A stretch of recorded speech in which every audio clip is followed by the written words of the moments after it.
कमरे के छत पर देव को जैसे ही एक औरत का साया दिखा, उसने फौरन ही आंखें बंद कर ली और चादर से अपना चेहरा ढक लिया। देव का दिल जोरों से धड़क रहा था, उसकी सांसें तेज हो गई थी। उसने निखिल को आवाज दी, लेकिन निखिल ने कोई जवाब नहीं दिया। निखिल के कान पर हेडफोन लगा था, जिसकी आवाज इतनी तेज थी कि निखिल को बाहर का कुछ सुनाई नहीं दे रहा था। देव वैसे तो भूत प्रेत में नहीं मानता, लेकिन उसे डर तो लगता है।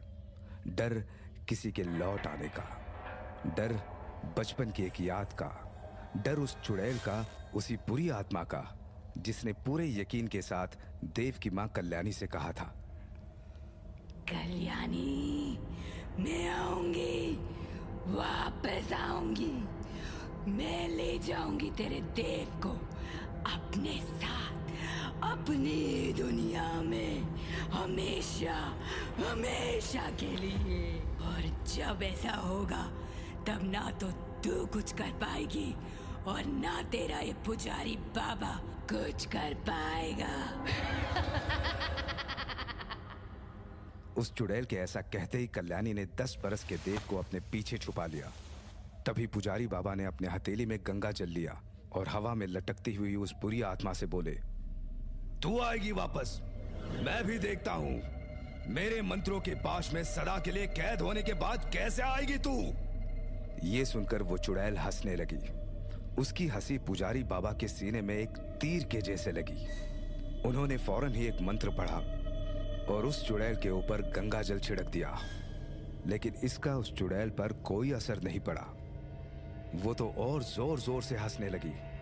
पुजारी बाबा को कुछ समझ में नहीं आया कि उनका इतना शक्तिशाली मंत्र काम क्यों नहीं किया, कि तभी अपनी मां के पीछे खड़े देव की नजर उस चुड़ैल की दाहिनी बाह पर पड़ी। उसकी बाह पर कुछ लिखा हुआ था।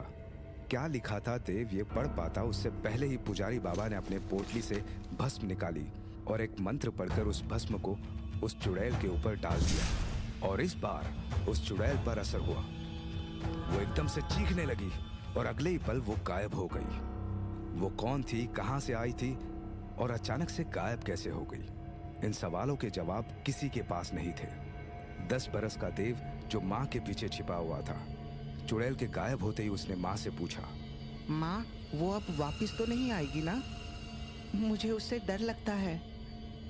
डरते नहीं देव, मैं हूं ना, और अब वो वापस नहीं आएगी।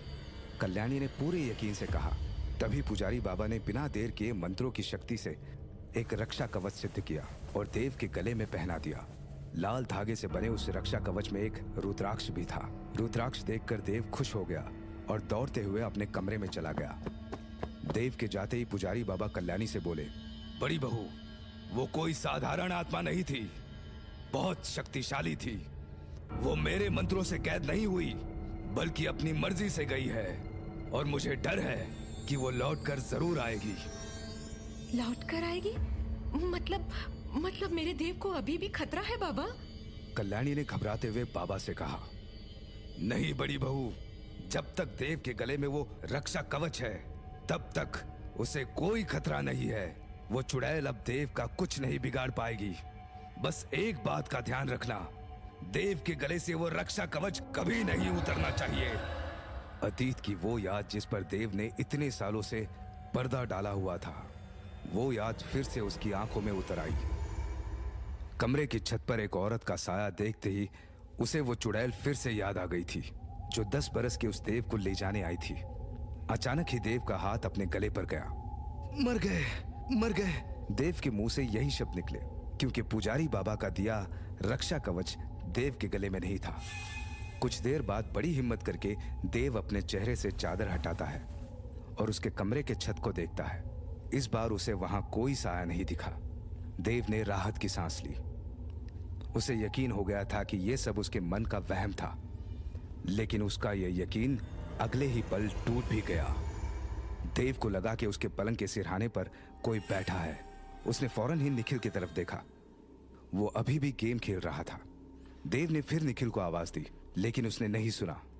तभी देव को लगा कि किसी ने उसके गर्दन पर अपना हाथ रखा। देव फौरन ही उठकर बैठ गया। कौन है? कौन है यहाँ? देव ने तेज आवाज में कहा, लेकिन उसके गले से कोई शब्द नहीं निकला था। देव को समझ नहीं आया कि ये हुआ क्या। वो फिर जोर से बोला, लेकिन आवाज उसके गले से बाहर आई ही नहीं। देव और ज्यादा डर गया। कमरे में कुछ तो ऐसा था जो नहीं होना चाहिए था। तभी वो पलंग से नीचे उतरने की कोशिश करता है, लेकिन वो उठ नहीं पाया। देव ने पूरा जोर लगाया, लेकिन वो अपनी जगह से हिला ही नहीं। ये सब आखिर हो क्या रहा है? और ये निखिल मेरी तरफ देख भी नहीं रहा। निखिल, निखिल! देव ने फिर निखिल को आवाज दी, लेकिन कोई फायदा नहीं हुआ। फिर अचानक ही देव को ठंड लगने लगी। उसका पूरा बदन कांपने लगा और उसने फील किया कि कमरे में अचानक से सब कुछ शांत हो गया है। कहीं कोई आवाज नहीं थी। ये एक अजीब किस्म की खामोशी थी, ऐसी खामोशी जिसके पीछे से एक भयानक शोर दस्तक देता है। देव ठंड से बुरी तरह कांप रहा था। तभी उसके गर्दन पर फिर से एक हाथ आया और उस हाथ ने देव की गर्दन को कसकर पकड़ लिया। छोड़ो, छोड़ो मुझे! देव ने अपने दबे हुए गले से घबराते हुए कहा। इस बार वो अपनी आवाज सुन पाया। देव ने फौरन ही निखिल को आवाज दी, लेकिन निखिल को कुछ सुनाई नहीं दे रहा था। उसका पूरा ध्यान ज़ॉम्बिस को मारने पर था। कुछ देर की मशक्कत के बाद उस हाथ के चंगुल से देव ने खुद को छुड़ा लिया और वो अपने पलंग से उतरकर भागा। सबसे पहले देव ने लाइट्स ऑन की, अपने पलंग को देखा। वहां कोई नहीं था। फौरन ही देव निखिल की तरफ मुड़ा, लेकिन तभी उसने जो देखा वो देखकर देव की सांसें अटक गई। निखिल का कटा हुआ सर जमीन पर पड़ा था और कुर्सी पर बस उसका धड़ था। अपने दोस्त का कटा हुआ सर देखकर देव कुछ देर तो सदमे में ही खड़ा रहा। फिर अचानक से उसकी आंखों से आंसू गिरने लगे।